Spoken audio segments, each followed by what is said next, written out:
Happy? Patingin nga ng happy? Oh, happy nga ah. What is up mga kachinito? For today's video, pupunta tayo dito sa Azure North. At samahan natin ang baby chinito na maligo at mag-enjoy dito sa kanilang artificial beach. At meron pang wave pools. Sigurado mag-enjoy kapag sinama nyo ng mga babies nyo. At dito nga pala kami nag-check-in sa Santorini of Azure North. At ito na ang Santorini Spa room dito sa Azure North. At meron ditong full-size bed at 2-seater sofa bed.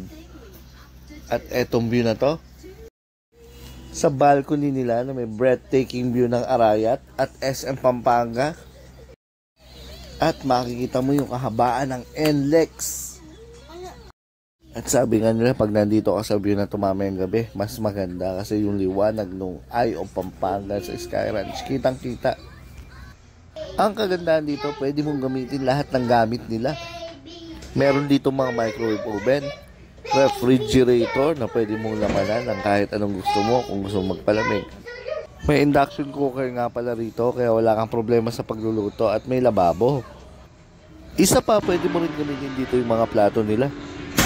Ayos. At meron dito itong mga frying pan ng kaldero. Pwedeng gamitin.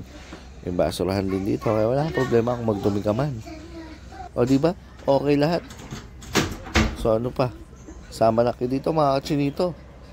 At dito naman sa CR nila, meron din namang maayos at malinis. Siyempre, hindi ka naman pwede mag-uwi ng damit na marumi.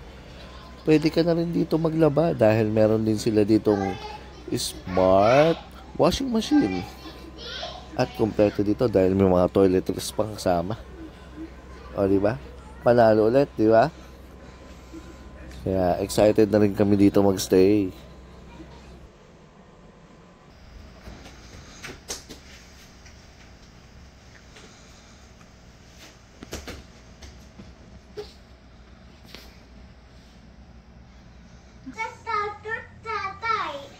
Yes. At excited na nga palang maligo ang baby chinito kaya samahan nyo kami. Pero may proseso bago kang makaligo. Kailangan mo munang mag-register at magbayad.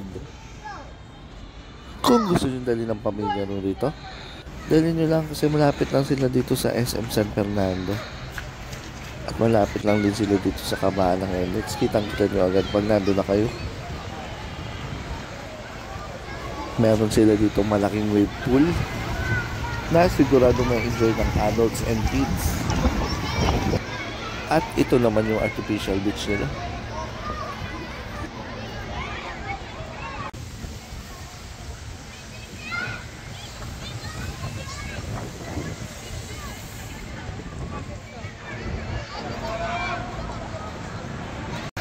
At napasarap ang baby chinito.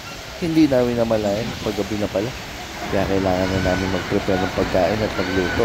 Pero simple lang naman ang dala namin. Kaya ito lang muna ang niluto namin.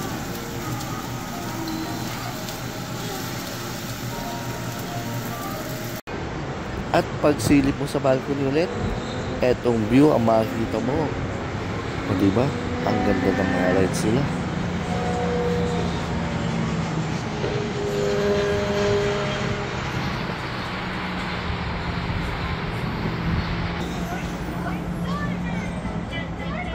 At masyado namin napagod na nasulit yung buong morning. Kaya itong gabi, kakain na lang muna kami.